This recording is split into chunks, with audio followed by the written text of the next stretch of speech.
Hi guys, Raynal here. In Nier Reincarnation, I've been doing a lot of arena and I haven't left the top 50 over the last week or so I feel like what I've got is solid enough to at least show you the strategy and a couple tips on how to manually influence the outcome of a battle when you're going in it. So, let's begin.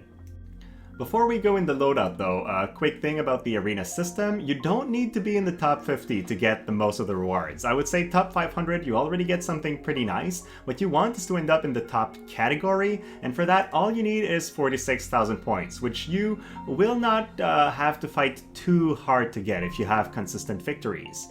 Then the weekly rewards are also only dependent on that final category. The only thing that your ranking compared to other players influences is the end of season rewards, so that only happens once a month, and when that happens, I would say if you can get in the top 500, you're getting 2 10 shots, which is really good. Then, you know, if you go all the way to top 50, you get 3 10 shots, but that's going to be a lot more fighting for you. So I don't know how much worth it is in terms of time investment, unless you're having fun with it. So here's the loadout I'm using, and I'm really noticing 2 categories. Players run units that are fast to try to get the early hits, and then they run A2 and 2P because they have crazy damage and can generally one-shot the enemies. So that's really the 2 categories. Right now I'm running 2 fast characters, which are 2B and Mechanical Akeha, and then A2 is my heavy hitter, but she usually doesn't get the chance to do that much damage because the fight's over before she really goes in. The very important thing is the cooldowns, and I've done my best to get the memoir sets that have some cooldown reduction.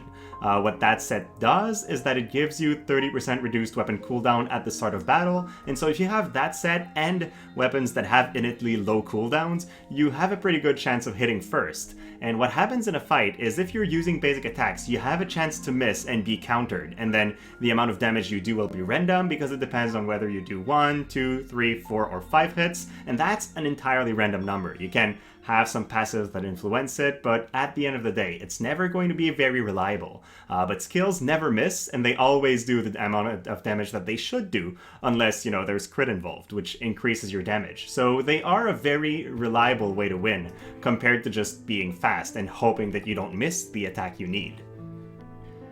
When I'm trying to find abilities that are fast, I try to focus on abilities that have 17 seconds at most in terms of cooldowns. You can see this one, both abilities have 17 seconds, so I find that they unleash rather quickly. For this weapon, there's the same thing. One of these abilities has a 15-second cooldown, which is very fast. The other one has a 20-second, and then there you go. So that is very important, especially when running a cooldown reduction build, because what you want to do is just be the first to unleash your abilities. That's all there is to it.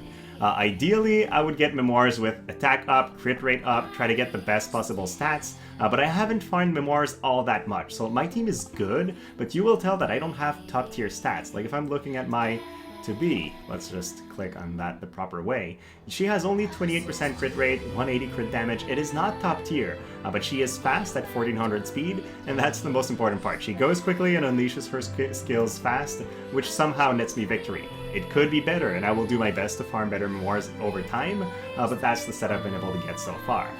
Then if we do the same thing for A2, again I need to click on that the right way. You can tell she has a better crit rate and crit damage. She's going to do a lot more damage. She is fairly slow for arena.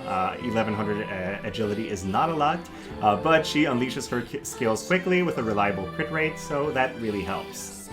And then finally, if we look at Akeha, let's just click on her. She's really there for the speed. She might seem slower at 1276, but she has a passive that increases her agility immensely at the start of battle, which is this Fleetfoot here, with a 25 extra % for 60 seconds. So it's actually 250 more. So with that, instead of that, she has 1500, which makes her even faster than my 2B. She also has decent crit rate and damage, but in her case, I haven't found a third set of cooldown reduction stuff, so she doesn't have that just yet. Then in terms of companions, naturally you want to try to gain some advantage, so use a companion that reduces the damage of the enemy team you're going to face. I find that there's a ton of light and dark teams, so I have light protection and I focus on those.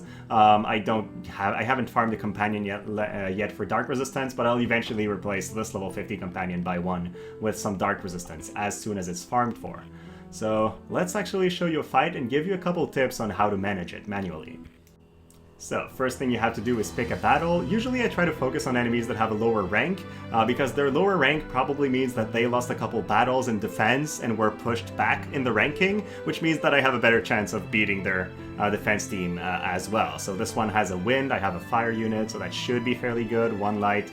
Let's go ahead and target this one for what we need. So then you start the battle. This here costs you 5 of your energy in order to reset the entire thing. And if you feel like you can't beat any of those teams, be sure to reset. Also, when you lose, it doesn't refresh. So it's going to be the same opponents. So again, if you want to fight a new batch of opponents, you just reset that. It's very cheap and there's no limit to how often you can do it, or at least I haven't found a limit. So let's go into our fight right now and we'll see if that one's a good fight for us or not.